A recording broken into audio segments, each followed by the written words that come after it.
动脑思考权证投资，怎么突然就肚子饿？先搅杯珍珠奶茶吧。说起吃的喝的，我最懂。懂吃也就懂投资哦。股票配权证就像奶茶加珍珠，黄金搭配，获利加倍。权证怎么配？用吃来体会。人人都能懂的投资秘诀。股票配权证，获利加速器，喂饱你的口袋。快搜寻权证赢家。权证为高杠杆投资商品，有机会在短期间获得极高报酬或蒙受权利金的损失。购买前请先了解相关风险及详阅公开说明书。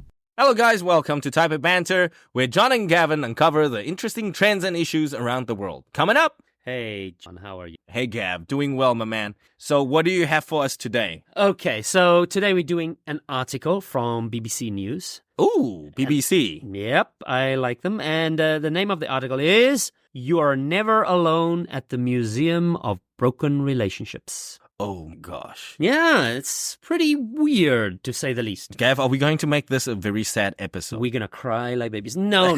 This was surprising. When I first looked at the title, I thought, oh, but it is quite interesting. All right, so buddy, let's recap quickly. Museum of Broken Relationships. Well, let me give you the background. Basically what happened. The original is from Croatia. Oh. The original museum was in Croatia, and basically what happened, two artists had a relationship, and they broke up, and they didn't know what to do with the stuff that was left. You know, like my sock, your sock, this DVD we bought together, these books. So they created a museum, and they put it there.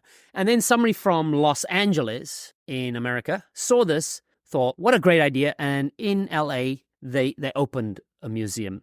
And this article is about the museum in America. Okay. And basically, it's weird. It sounds strange, but it's basically it's a museum that accepts international goodies. So if you have something with a great story from a broken relationship, you can send it to them, and they will display it anonymously. And they will write. You have to write the story. So there are interesting objects there from relationships that were broken. Wow, buddy. So it is very odd. Most people would think it's quite boring. They actually use the word mundane. Mundane. In the article. We'll discuss that a bit later. So even things that are like an iron. There's a one about an iron where some gentleman from, let me think if I remember right, it was from Germany, who sent an iron. And he basically said, I used this iron to iron my wedding suit before I got married. And that's all that's left out of this whole relationship. So there's this iron with this little story. So buddy, are we, this Museum of Broken Relationship essentially is a collection of breakups. Objects from breakups. Objects left over from breakups. And of course, they try and choose ones with good stories. So this is from a broken romantic relationship. Yes. Not like Weddings. Broken family relationship. Nope. Not from broken sibling relationship. Nope. Oh. So all heartbreak for broken relationships. Weddings as well, broken marriages. Wow. So it is quite odd. Some of of course, the objects are weird. There would be keys. There are, of course, mixed tapes. I don't know if you remember those. What is a tape, buddy, again? I don't know cassette tapes. Oh, I've never seen cassette tapes. Those things I used to make as a kid, not for my girlfriend, but at that point when you were a kid, I didn't have money for records. So I would listen to the radio and record. You wait for now for the next song. Ba-bam! And then you hit record. Ditto, buddy. You had to sit and wait for the last minute. And the worst was always that DJ who insisted to talk into the intro. Like, shut up, I want to start recording. And those are in the 80s that were mixtapes. You would make a tape for your girlfriend. And of course, now it doesn't take any effort. You could just download it and just pop it together and make up an MP3. But in those days, it took a lot of effort to make a mixtape for a girl. Right. So they actually mentioned they have a lot of mixtapes. And there are some odd choices. And the idea is that, it sounds quite strange. So you go there and you look at these objects and you can read the story behind it. Yeah. No names, of course. But they say it is quite interesting. Well, buddy, I would say, this is something I would do because I think in retrospect, I would look at it, like it's always good to know stories of other people, number one, to listen to the stories, whether they're sad, they're happy or whatever, because we're human after all. And that's how we build empathy through, understanding how other people feel.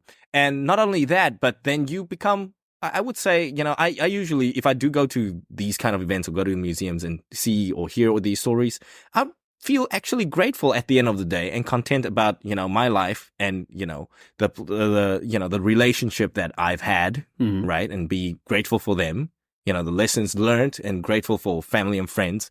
I think it's not only interesting, in terms of the story they present, but also a way for you to, look at yourself and reflect and know that you have found love, you have been loved, and if you are in love, let's say, and that, you're doing good. Well, that is the main thing. It is quite interesting that a lot of people go there. It really calls or it brings back memory. It triggers your memories. And different things. Some people go there, they are sad. Some people go there to feel healed. Some people go there because they want some sympathy. They feel they're other broken. I feel lonely, so I can go there and I can enjoy it. Some people, they say families come in because parents feel it's a good place to bring their children, especially teenagers, to have a good environment to talk with them about these kinds of things, because none of us can avoid heartache and heartbreak. It happens to all of us. Yes. So it's actually serving this strange purpose. And the other thing is, it's not, most people who go there are quite quiet and respectful. It's a sort of it's like going to a mausoleum, I suppose, which is like a graveyard. But it's a graveyard for relationships. But it brings it back and brings about a lot of positive things as well. This was the strange thing. As I said, they say that most of the people who go there are locals, not many tourists, because people don't go to LA. People from Los Angeles. People from Los Angeles go there, as I said, and people go there for different reasons. Some just for interest, some to actually feel a bit of empathy for others. I think it is great because from the objects and the stories, you can learn and it can help you in life. Right. So it is for deeper reflection. The one object that there are two of them actually that interest me the most were two silicone implants. Come again? Silicone implants. The lady sent them to the museum and she said, put them on display. Put them on display because they are very important. She felt pressured by her partner, her boyfriend, to have them done so she would have bigger breasts. Unfortunately, her body didn't like them, rejected them, and afterwards she had to have multiple surgeries to remove it. To remove it and to correct it. So that's so broken. And that is so broken. And then in the end, the relationship didn't work. And it resonates in this area because in this part of the world, a lot of ladies feel pressured to get these implants to be more attractive to their partners. So and I think that is the key with that lesson of you have to, and she basically says that you have to learn to love yourself before you can love other people. You have to like yourself for who you are. Don't change because it's not worth it. And that was a key. That's a great lesson. Yeah, what a great lesson. Yeah, very good lesson. I think for all of us who are not yet in romantic relationships or who are already in a romantic relationship or whoever is married, you gotta stay true to yourself and stay true to your partner. Great. Well, so if you're in LA, why don't you try and find out about the Museum of Broken Relationships and go and have a look. Some of the stories are very interesting. Or read the article. Please feel free to read it. There are a few more examples. Some of them are quite mundane, and some are quite interesting. I think they picked some of the best ones. Right. So let's go. For my keywords out of the actual article were mundane, which means basically boring. Boring? Every day, there's nothing. How was your day? Mundane. Every day is the same. It's not. So can boring. I say like, like I'm gonna have a blue mundane. A blue mundane is coming. A blue mundane. So it's not only a blue. Mundane. So yeah, grammatically that would be wrong, but I mean you get the point. It's a good pun, yeah. Yes. It was a mundane movie. How was the class? It was mundane. The other word I liked was anonymously. This one is anonymously, but I like the word anonymous. Anonymous. Which sometimes is abbreviated anon, A-N-O-N. And anon or anonymously means without a name. We don't know who it is. No name. So if I want to give money to a charity and I don't want my name published, I can do it anonymously. All right, I have an example for you, buddy. My example is, a few days ago were the Valentine's Day, and if you are a secret admirer of some girl and you want to give it flowers, but you want to make it secretive, you can send an anonymous, write an anonymous card. Say, be my Valentine's, anonymous, so she wouldn't know who it's from. And then own up a little bit later and say, yeah, it was me. And then get rejected ultimately. And send and then send objects to the Museum of Broken Relationships. It was an interesting story about a girl who bought a dress to wear to impress a boy, and the boy killed himself. So she never got to wear the dress, and she sent that dress. They are sad ones too. Wow, that's very sad. That is. That was very sad. So I have sort of a phrase, and if you don't mind, I'll just read it out. And it was basically the lady who the silicone breast lady, and she basically quotes her as saying she held onto them to remind herself, don't change for someone else. You have to love yourself to be loved and to be in a productive relationship. That's so profound. That's so deep. Profound. Buddy, why don't we slow down with that quote and let's read it again? Because I think this is for all the female listeners out there and for all the guys who are in love and want to protect your woman.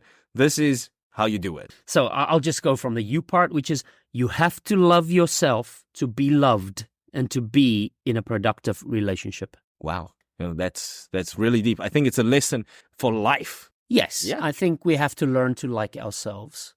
Yeah, to be happy. I definitely do like my, chubby belly that I've been building up. Well done, John. I'm trying to lose mine, but okay. The 1 pack I've got. I always said I don't have a 6-pack. I have a wardrobe. That's a good one. That's a better one than my 1 pack, buddy. Yeah, or a case, right? A case of beer. I don't have a 6-pack. I have a case of beer. Yeah. It's all 24. Yeah. Right. Okay. So, guys, do you have any objects or any comments regarding broken relationships? Please do write to us or comment in our blog at www.15mins.today. And remember, you got to love yourself to be in a productive relationship. There you go. Have a good one, guys. Thank you. Cheers. Bye.